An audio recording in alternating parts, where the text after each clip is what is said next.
Olá, bem-vindas, bem-vindos e bem-vindos a mais um debate do nosso encontro de cinema negro, Zózimo Bumbum, Brasil, África, Caribe e outras diásporas.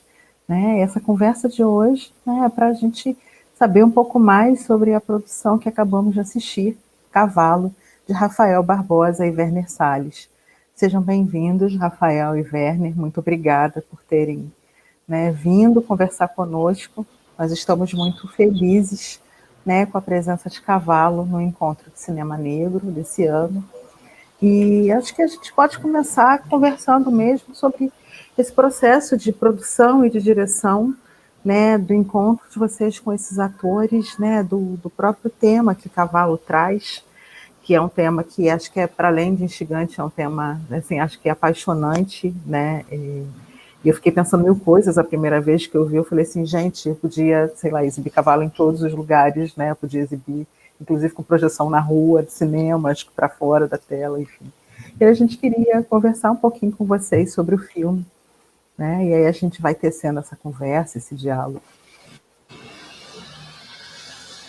Ana, eu queria muito agradecer a você, Janaína, na curadoria, pelo olhar para o filme, Viviane, direção artística do festival também, e o Uribe, que estão aí no suporte.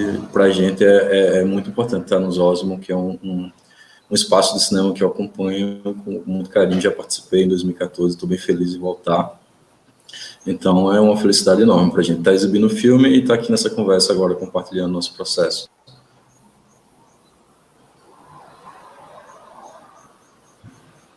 Isso aí, Ana Paula, agradeço o convite, a gente realmente está muito feliz de estar participando do festival. Vamos aí conversar sobre o Cavalo, que você achar pertinente. Então, gente, primeiro, processo, a gente podia começar pelo próprio processo e pelo próprio processo da produção. O que vocês acham?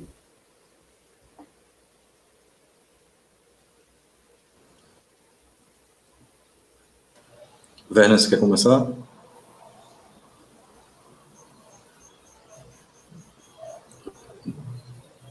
Acho que você... Fala aí, então. Então, vamos lá.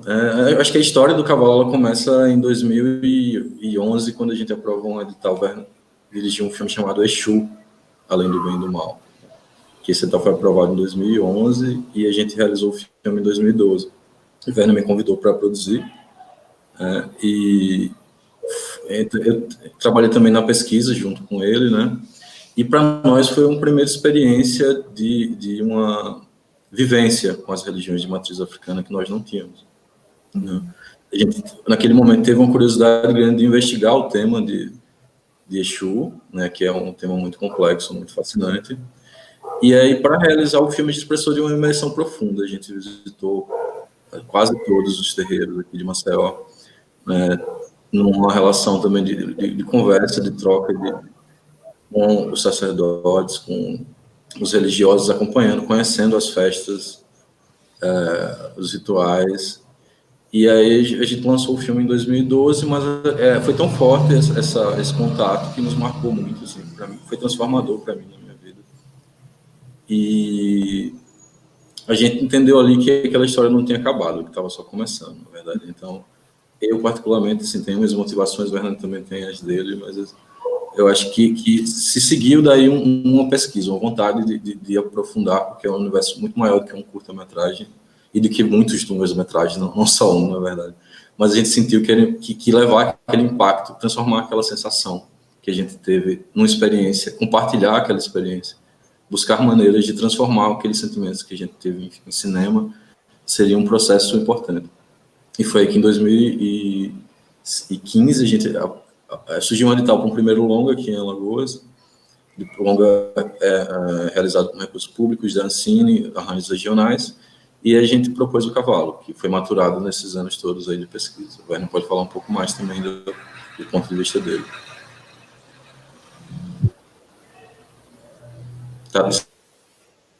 Tá sem o áudio aí. Pronto. Falando sobre a produção, eu acho que Cavalo está muito associado à descoberta, né? É um filme de descoberta, de pesquisa, mas também de muita descoberta e de escuta.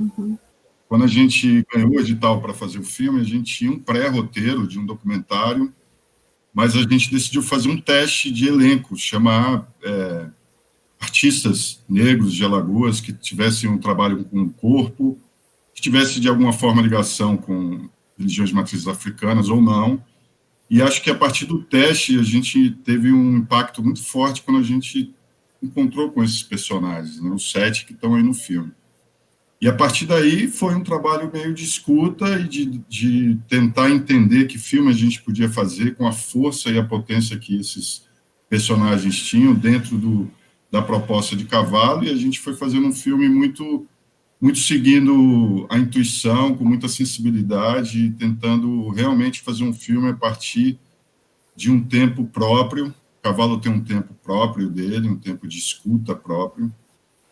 E acho que as coisas foram se encaixando, a gente intuitivamente foi levando o filme, todo mundo foi recebendo essa energia, e Cavalo foi indo até que a gente viu que tinha vivenciado uma experiência no set, né? Então, assim, a nossa missão era transferir essa experiência para a montagem do filme, e foi isso que a gente tentou, né? Respeitando o tempo, respeitando a escuta, respeitando as experiências, e acho que está aí impresso, né? Foi impresso essa experiência. Assim, uma das coisas... Eu acho que... Fala, Rafael, desculpa. Desculpa. Não, é uma coisa que eu acabei não falando, que é importante. Eu achei que tem como principal dispositivo para o filme gerar um processo artístico, né? E o filme viria a partir desse processo, assim, porque até onde esse processo nos levasse seria o filme. Então ele tem apesar também de ter um planejamento grande de coisas que a gente buscava, que a gente tinha vontade de imprimir, ele tem essa espontaneidade e essa abertura para a construção desse processo, que foi assim até o final, assim, muito construído coletivamente também, especialmente com o elenco, mas não só, com a equipe também contribuindo, intervindo até o final. Eu acho que tem algumas coisas que eu gostaria de compartilhar com vocês, né, minhas impressões, né, acho que por ser um debate, né, no qual só estamos nós, acho que tem mais tempo para explorar isso. Eu acho que tem algumas coisas que são bem impactantes para mim, né? Acho que primeiro a aposta que vocês fazem, né, nesse documentário, né, um pouco híbrido, muito híbrido, né, e como que vocês constituem esse debate interno, mas também eu gosto muito de acompanhar essas performances, e nem sempre, né, as performances, e acho que isso que também é interessante, né, do filme, do diálogo que ele estabelece, as possibilidades de se filmar as performances, quais são as parcerias e as interlocuções que vocês fazem para pensar, né, essas religiões de matriz africana, e principalmente pensar os orixás, que é uma parceria, né, com o corpo desses bailarinos, com o corpo desses atores que estão envolvidos nesse processo artístico, mas também eu tenho a impressão que é uma parceria também um pouco com o invisível, né? E aí, nesse sentido, como que a gente olha para o trabalho de vocês e entende essa construção fílmica, né, a partir de uma performance. E de uma performance que não é só uma performance, né, que é de uma performance que também pode ser entendida a partir desses processos religiosos, né, a partir, né, desses encontros religiosos. E eu fico pensando muito no trabalho de vocês, de alguns, e aí assim, não cineastas pensando, né, a partir dessa chave dessa filmagem, mas do contrário, né, fico pensando muito nos encontros que os filmes, que o filme de vocês acabam estabelecendo com, por exemplo, artistas visuais, e por isso que eu falei da questão da projeção, fiquei pirando na questão da projeção, né, com artistas visuais, por exemplo, que filmam performances, ou que fazem performances afro-religiosas, principalmente, né, pensando também artistas do Nordeste, pensando muito na obra da Ailson Heráclito, né, e quais outras influências possíveis no fazer de vocês desse cinema. Né, e aí queria ouvir um pouco, porque acho que justamente tem pontos de contato com essa arte, com as artes visuais e com processos de instalação, né, que são muito interessantes da gente observar, né, principalmente a forma como esses atores estão em cena. Muito curioso, Ana Paula, você fala isso. Quando você falou no começo também, já achei curioso, porque a gente trabalha muito com projeção também, né? Temos uma vertente de trabalho que a gente se expressa muito com projeção, com intervenções urbanas, na cidade, e isso a gente pensou também para o filme, em algum momento a gente quase colocou, né, projeção no filme, e a gente pensa o filme como essa experiência expandida mesmo. A gente já tem, por exemplo, no nosso site, um conteúdo exclusivo, que é um pouco expansão, assim, tem mais de 2 horas de conteúdo de entrevistas com todos os personagens, e a gente pensa em transformar isso num web documentário, né, que está em construção. A gente já pensa e discute muito com o elenco como a gente pode transformar isso também num espetáculo, e também em outros desdobramentos. Werner pira muito nisso também, pode falar um pouco. Pois é, eu acho que isso que você está falando, Ana Paula, tem muito a ver com o processo do filme, né? Que foi um processo de cocriação mesmo, né? A gente chamou dois preparadores de elenco que têm a performance no seu trabalho, que é o Flávio Rabelo e o Glauber Xavier, e eles trouxeram isso também para o filme, e a liberdade de cada um das performances criarem dentro do seu universo a sua expressão, né? A gente realmente, a nossa intervenção foi mínima nesse sentido, foi preparar, de certa forma, o set, a ambiência, né, discutir os símbolos, jogar várias dúvidas, várias questões, mas, assim, teve a questão da criação de cada um, né, o repertório que cada um trouxe para o filme, né, de forma consciente e também, como você falou, do invisível, de forma inconsciente também, né, porque a gente estava trabalhando com energias muito fortes, energias da natureza, a água, o vento, o fogo, isso estava dentro do nosso universo. As performances, elas são únicas, elas não teve ensaio de performance, teve ensaios de clima, mas as performances são únicas, take único, feito ali naquele local que a gente fez, gravou, sem muita intervenção. Então, eu acho que possibilitar essa criação, essa liberdade, né, ao mesmo tempo, uma liberdade com muitas referências, deu nesse resultado aí, que é um misto de inconsciente, consciente, de espontâneo, de imprevisível, né? E a gente, quando vê o filme hoje, cada vez mais tem a sensação, o sentimento que a gente foi conduzido, sabe? Que nós somos cavalos também nesse processo. Porque foram muitos sinais que foram surgindo e muitos deles a gente entendia conscientemente e outros a gente só entende depois. Está entendendo ainda, né? Como é que as coisas aconteceram. Eu acho que pode ser isso. Acho que tem uma coisa também do filme que ele vem em camadas, né? E aí acho que esse aspecto do inconsciente ele dá muito conta do que a gente, né, compreende do próprio trânsito, o que seria um trânsito dessas religiões, né? E desses aspectos quase subconscientes do processo do próprio trânsito. Né? E eu acho que essas camadas elas chegam. Eu fiquei pensando também, né? Acho que para dar conta, né, dessa nossa conversa. Eu pensei muito na questão das projeções, e eu nem sabia que vocês trabalhavam com esse conteúdo expandido, né?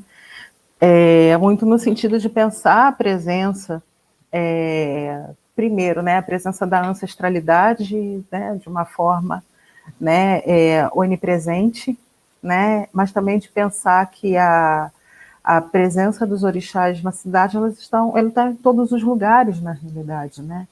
Então, assim, se a gente pega, né, um pouco dessas referências relacionadas a filmes, né, no qual tem acionamentos a partir da Umbanda ou do Candomblé, ou a projetos fotográficos, né, que vêm nesse sentido, muitas das vezes o orixá está ali, está no comum, está no cotidiano, né, é essa presença que a gente praticamente sente o tempo inteiro, mas também não sente o tempo inteiro, porque justamente está ali, no cotidiano, no micro, né? E acho que o filme ele dá um pouco conta desses processos também, né? E fiquei um pouco pirando também um pouco na questão que vocês trazem, que é a questão da fotografia, né? E assim, em alguns momentos essa vontade do filme é de um pouco de mergulhar na fotografia que vocês trazem, né? Do filme. E eu não sei se vocês querem explorar um pouco mais essas questões, enfim. Eu acho importante ressaltar, né, Roberto Iuri, diretor de fotografia do filme, que também é um personagem muito importante, porque trouxe o olhar dele para o projeto, e a gente, como estratégia, o diretor de fotografia foi fundamental, porque a gente queria fazer um filme sem muito peso de equipamento, tratá-lo como um documentário, mas também ter um certo cuidado de direção de arte, de figurino e de cenário. Mas o Yuri, ele trouxe essa leveza do documentarista, mas um olhar absurdamente lindo sobre as sequências, né? São planos sequências, né? Que são difíceis de fazer. A maioria plano com câmera na mão, né? E a gente, quando pensou no projeto, a gente pensou nele já por trabalhar com ele em outros projetos, mas já por conhecer isso dele, né? É um diretor de fotografia que tira muito de muito pouco equipamento, né? Andava leve. Isso para a gente era importante, sem muita interferência no set, porque a gente estava trabalhando com a maioria de não atores. A gente não queria aquele peso de set que tivesse muita gente ou muito equipamento. Então a gente teve uma estratégia de trabalhar com pouco e o Yuri foi mestre quando conseguiu dar essa fotografia que eu acho absurda desse filme, né? Com tão poucos elementos, tão poucos equipamentos que ele usou, né? Eu queria falar um pouquinho também, aproveitando que a gente está falando de fotografia dessa plástica, né, que o filme construiu. Eu acho que tem uma força das locações também, né? Obviamente, assim, com esse olhar tão sensível do Yuri para elas, né? Mas a gente tinha uma vontade de olhar para a cidade, pensar a cidade a partir de outros pontos de vista, né? Então a gente fez uma pesquisa profunda, viajando, não só da cidade de Maceió, mas cidades vizinhas. União dos Palmares, que aparece no filme Serra da Barriga, né? A gente queria muito imprimir a força e a beleza desses lugares, né? Inclusive temos a ajuda do Edson Bezerra, que é um antropólogo entusiasta desses temas que a gente aborda, que nos guiou também para descobrir lugares. E também me vem à cabeça as referências que a gente buscou também de construção, como, por exemplo, a Picha Pong foi um cineasta que nos inspirou, especialmente nessa forma de retratar o lugar, né? Pedro Costa também é uma referência para a luz do filme, é o filme é o cineasta que a gente mais discutiu junto com o Yuri, né, para pensar como a gente ia iluminar, especialmente os personagens. Enfim, uma série de outros. Belatar também, né? A gente tem duas cenas que são homenagens bem explícitas ao Belatar, entre muitos outros. E o cinema contemporâneo brasileiro, que eu sou apaixonado. Nós conversamos muito sobre muitos filmes contemporâneos. E apesar de ter essa leveza que eu disse, a gente planejou as cenas muito bem planejadas, né? Como eu estava falando naquela outra conversa, Rafael, olhando agora o storyboard do filme, a gente vê que o storyboard está todo dentro do filme. Apesar de ter toda uma leveza na produção, a gente planejou cada cena, né? E elas foram pensadas e foram incutidas, e por isso que sai, né? Às vezes a gente tem uma impressão do filme quando termina, mas quando a gente vai ver a trajetória dele, a gente vai vendo que ele estava todo sendo construído ali, né? Apesar de não estar sendo muito claro para a gente naquele momento, no final as coisas vão se encaixando, né? Ele fica todo encadeado. É interessante, né? Vocês citaram, né, Pedro Costa, e vocês estão falando, né, da forma como vocês, né, dialogaram com o diretor de fotografia, e eu fiquei muito curiosa para pensar essa direção desses não atores, né, que fazem um trabalho incrível no filme. Então, eu queria que vocês falassem um pouquinho, né, desse balé e desse bailado, né, do diálogo com essa direção de fotografia e enfim, direção de arte, mas também para pensar esse processo de direção de atores. Tem uma coisa até interessante de falar, que assim, a gente fala muito sobre essa estratégia híbrida, né? E algumas pessoas acabam tendo a leitura de que muita coisa do filme é ficção, é ficcionado, é dramatizado. E a grande maioria, na verdade, tem um registro documental. Os momentos cotidianos, as pessoas que estão em casa, ou que têm diálogos e tal. A gente não tinha um texto estabelecido, a gente tinha uma premissa documental do que poderia acontecer na cena, mas o que aconteceu de fato foi muito espontâneo. Então tem assim essa coisa, a gente chegava, vou dar um exemplo, a cena daquele momento que é bem bonito, do Leonardo conversando com a mãe quando deita no colo dela.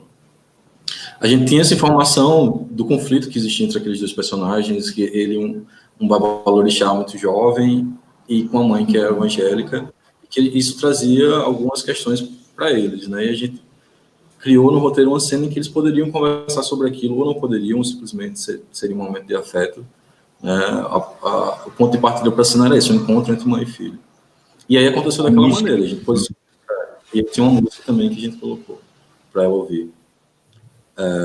E aí aconteceu daquela maneira surpreendente, que ele estava acompanhando a gente no monitor, né, vendo a cena anterior, que era ela ouvindo a música. Só que aí foi muito forte para ele se emocionou já naquele momento, assim, antes de entrar em cena. E aí quando ele entrou, ele já entrou chorando, deitou no colo dela. Ela se surpreendeu, porque eu não esperava aquele momento. E aí ela tenta lidar com aquilo, assim, eu acho que o script na cabeça dela era um outro, mas a cena virou isso, virou uma cena de afeto entre dois personagens que vivem um conflito forte na vida, mas que também se amam muito, e isso prevaleceu. E eu acho que isso tem muito a ver com o filme, com a energia do filme, com o modo que a gente estava se relacionando com todo mundo, sabe? Então, em relação à preparação, tinha muito isso, era uma preparação de energia, né, de atmosfera, mas não teve ensaio para nenhuma cena, porque não tinha texto, sabe? O processo de preparação era deixá-los à vontade, para que em cena eles pudessem trazer a verdade. E tem muito a ver também com respeito, né? Porque como a gente entrevistou cada um deles, a gente fez uma pesquisa sobre cada um, a gente meio que conheceu eles, né? A gente conhecia eles, conhecia esses conflitos. A gente não quis interferir, mas a gente quis criar essas cenas, quis deixar que essas cenas acontecessem. Algumas aconteceram, outras não. Mas também o respeito de interferir o mínimo possível na realidade deles, né? A gente não quis que eles falassem o que a gente queria, a gente não quis que eles encenassem o que a gente queria. A gente entrou no universo deles e, a partir do universo deles, a gente trouxe para o filme. Por isso que fica espontâneo, né? Porque não é nada marcado, não tem marcação, não tem fala. São cenas espontâneas, são situações que a gente criou dentro da realidade deles, dentro da realidade do filme também, né? Eu acho que nesse sentido, né, obrigada por terem respondido, eu fico pensando muito em duas questões, né, uma resgatando uma coisa que o Rafael falou e outra que vocês acabaram de apontar agora, sobre essa direção, né, dos atores, são os tipos de imagem e dessas presenças, dessas imagens presentes que a gente cria, né, nesse cinema que a gente está construindo, né, de pensar justamente essas pessoas, né, principalmente, e aí eu fico pensando muito na questão, num debate que a gente estabelece, né, de forma muito profícua nos últimos anos, né, sobre a questão das representações, das representatividades, mas principalmente de como se representa, né, corpos e corpas negros e negras, né, e das formas respeitosas de que a câmera, né, ela acaba se aproximando e construindo a partir de fotografia, a partir de roteiro, a partir da conversa, do diálogo, né, dessa interlocução. Eu fiquei pensando muito nisso enquanto vocês falavam, né, e compartilhar um pouco também que quando o Rafael fala da questão, né, de outras imagens, né, das cidades, eu acho que é pensar num primeiro momento em outras imagens que não essas hegemônicas que estão aí, né, mas também pensar quais são as outras possibilidades de se pensar as cidades, né? Cidade é o meu tema de pesquisa, é a minha obsessão de alguma forma, fico brincando que é muito mais obsessão que tema de pesquisa, e aí fico pensando muito como construir essas imagens que não estereotipadas e que não hegemônicas, e imagens que também acabam por trazer outras referências, outras possibilidades, outros desdobramentos para a gente pensar sobre as nossas existências mesmo, né? Eu acho que uma coisa interessante que está acontecendo é que as pessoas de Alagoas estão conseguindo ver uma Alagoas diferente. A câmera está apontada por outros ângulos, de outros ângulos.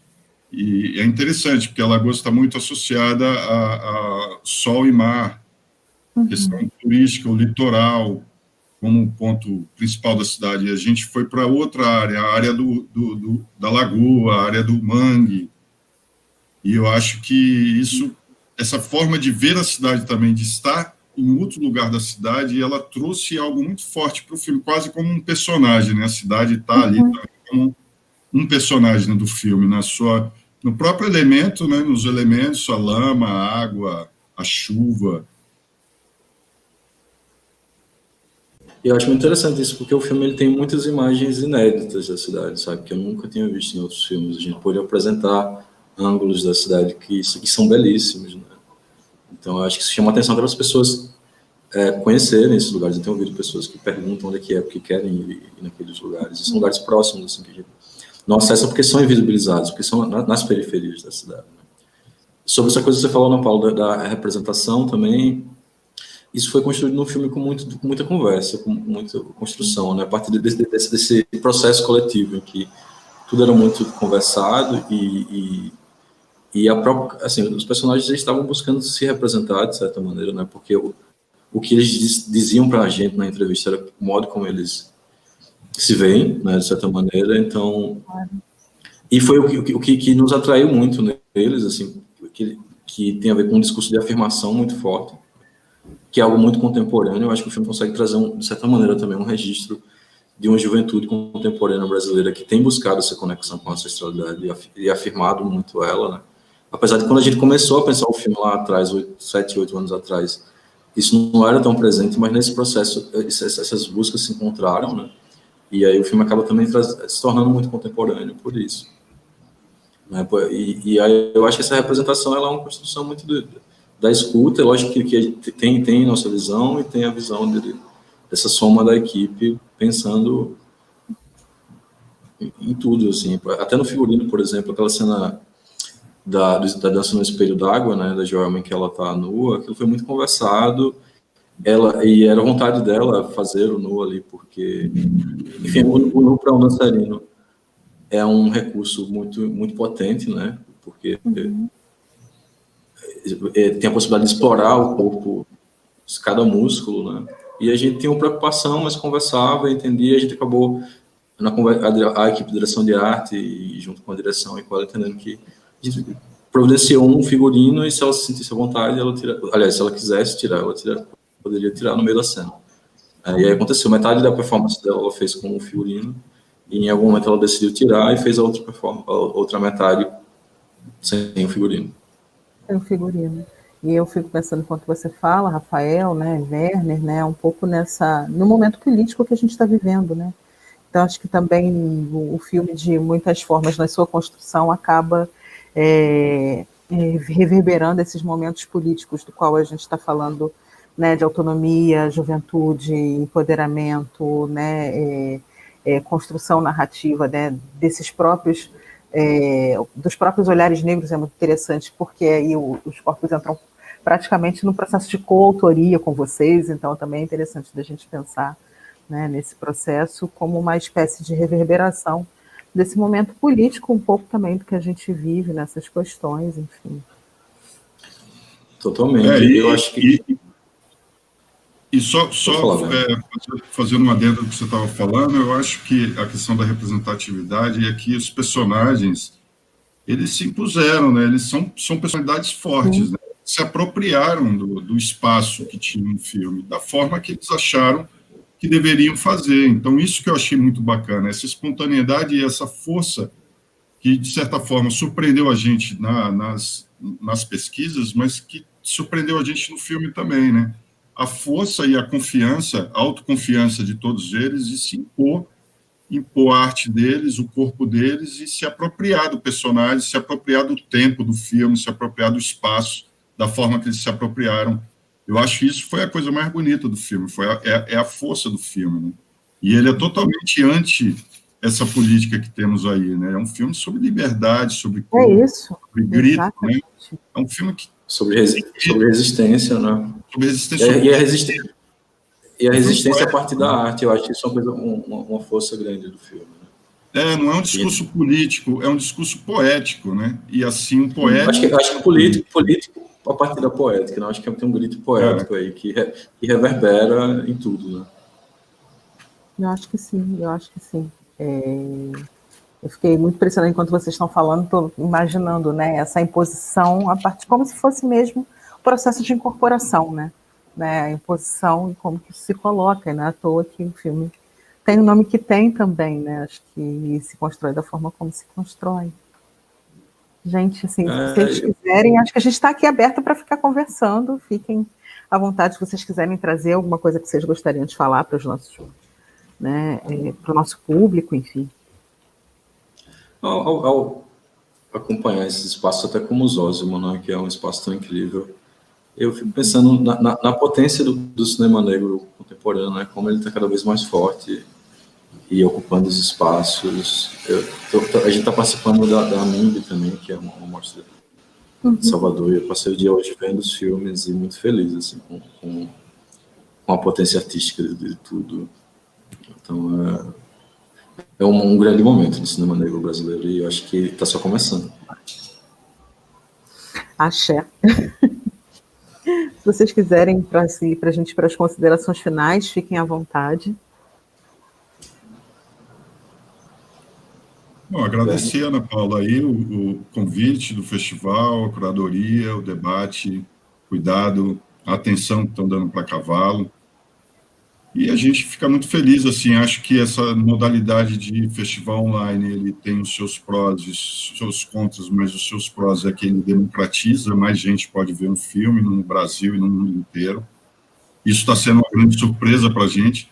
A gente se preparou para o circuito offline do festival e a gente está enfrentando esse circuito online, mas, de certa forma, a gente está tendo uma repercussão bem interessante, porque é a possibilidade de 5.000 pessoas verem um filme, como no outro festival que a gente teve. É surpreendente isso, a gente muito feliz, aproveitando essa chance de estar junto desse festival aí, que a gente acha super importante, vamos acompanhar todos os filmes, e agradecer. Agradecer a você. Agradece.